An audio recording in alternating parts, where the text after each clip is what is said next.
Around every night at 8, everybody starts cheering for essential workers and people who work in the medical industry. And that's a great idea. I love that idea. But the way it turns out is that it sounds more like howling than cheering, right? And it just gives me the sense of the world is falling apart. I think I've adjusted pretty well, but it's not like an adjustment, it's more like I have come to accept everyday life. Like it's just waking up, doing homework, going to bed. I'm trying to, whenever I can, check up on my friends, ask how they are, if they're doing all right, because a lot of friends and a lot of people in my life have it differently than I do. So, my mental health has definitely been fluctuating these past few weeks. Easter Sunday, that I really started to feel the full effects of being stuck inside. I just was really having a tough time that day. Like, I think I cried like 4 times. Like, it was just not a good day for me. The thing about my work is that I just feel so bad when I get home, because all day people just come in and they just treat you like you're less, like you're just stupid for following the rules. There was one guy who went into our second store and he wasn't wearing a mask and he waited a long time outside, so he was not allowed inside, and he just posted a rant saying like bike shop employees don't matter and we're just stupid, and it just hurts. No, I shouldn't take it so personally because everyone's just so scared. So my name is Matthew Baker. I live in Felton, California. I attend Scotts Valley High School, and both of my parents are essential workers. This time has been a, let's just say, rather interesting time for a lot of people. Regarding the part of both of my parents being essential workers, it is very scary. Every day they're both risking their lives. It's fairly obvious. My mother works for the city, and it's just the other day I heard a story that there was someone in her work who got infected with the coronavirus and died the other day. And he got it only a few weeks ago, was when he started showing his first symptoms. Check up on your friends. I'm doing all right. I'm living. I'm surviving. That's all that matters.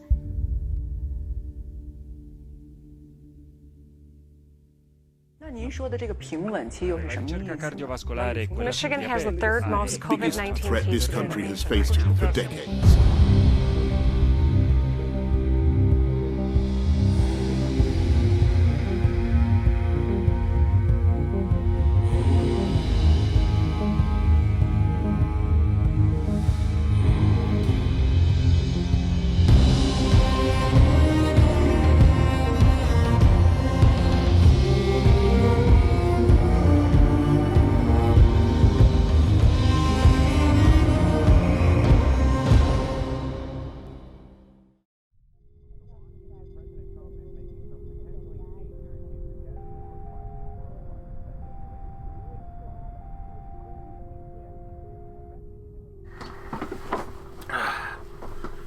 Let's talk governments, shall we?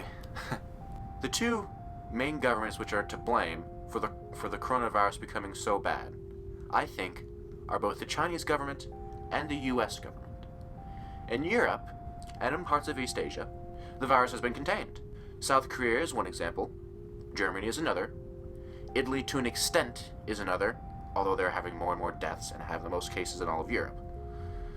But the US is something different. In early 2020, Donald Trump refused testing kits from the World Health Organization, saying that the United States will make the kits themselves. Many of the governors, obviously, were outraged. Many of them could not get the supplies that they needed. Many people now are infected with COVID-19. That's for certain. But this could have been prevented if Donald Trump had done the right things early. And right now, only about 1% of the US population has been tested for COVID-19. President Trump was recently saying that because he's president, he has full authority over saying when the states can reopen. When somebody's the president of the United States, the authority is total. And that's the way it's got to be. The authority is total. It's total. It's total. And he said that there are numerous provisions in the Constitution that would allow him to override the states if they wanted to remain closed. And this is really unconstitutional. It's not true from what I've been seeing.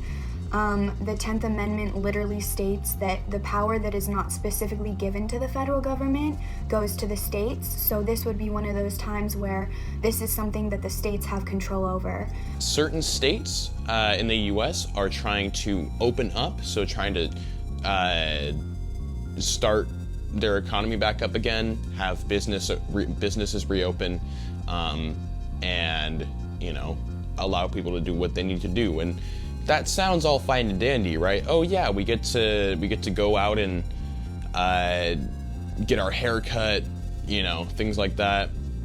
In reality, that makes things even worse, because what will happen, at least what I think will happen, is that everybody will go out and then everybody will get sick, and then we'll just have to deal with this for longer. And you know, in states that aren't opening up yet, like say for instance Michigan, they're people are holding protests. They're going out in the streets saying, you know, this is unconstitutional, you can't make me stay at home. It's very weird to see people out in the streets protesting things that, like, aren't really that big of an issue. Like, it's like, there are so many things they could be protesting, but a lot of people are choosing to protest, oh, I can't get a haircut. Like, okay, come on, you don't need a haircut. If my parents weren't working right now, one, I'm guessing people's plumbing wouldn't be done, and the lives that my mother is saving by working for the city administrative-wise wouldn't be saved. And the alternative to not working would be getting $1,000 checks, which are frankly a joke. The US is starting to give out stimulus checks to people, or trying to. Basically, every adult in the US gets, who is a citizen, gets $1,200 in the mail. A lot of people are unhappy about it because they don't feel like it's enough. You know, like a lot of people really can't get by on only $1,200. They're a joke. They've been late. They're taxed still. It's just an absolute joke. And $1,000 would not be able to support our family. It wouldn't even support our rent. And the government's already running out of money. In a lot of cases, people aren't even getting them. Like there was a big issue with people who filed their taxes with TurboTax or H&R Block. They had a problem where they just weren't getting the check because for some weird glitch in the system, they couldn't get it. People who are citizens themselves but are married to non-citizens can't get the stimulus checks, which seems completely wrong to me. That is totally grounds for protest, right? But the fact that I see people out here protesting not being able to get a haircut just is really, what? Like, you know, it makes you wonder, like, what, is that your only reason? Like, come on. This pandemic has been testing everyone, no matter who you are, some more than others. The worst part is the fear, the panickers. Fear has engulfed so many people, and, well, let's just say life isn't normal anymore because of the fear. And I don't know if life will ever return back to normal. Thank you.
Hi everybody, it's me from the future. Probably doesn't come as much of a surprise to the people who are watching this as they come out that this is a very late video, 2 months late, in fact. The reason for that being is that I had a few things going on. I had finals for school, so I had to focus on those. And I also had to go on a trip for family reasons. But after that, you know, the month that followed those two things can be only attributed to quarantine burnout, which is a very real thing. Like most people, I've been feeling very little motivation to do anything other than look at my phone all day, which is pretty depressing. And now that this is out, hopefully we can keep the momentum going and roll out the rest of the episodes. There should be 6 when this is finished, unless something changes and things go even crazier than they are now. But please hang in there and continue watching. The next episode should be very interesting. So yeah, I'll keep you guys updated and I will let everybody know as soon as the next episode is coming out. So yeah, thanks for watching.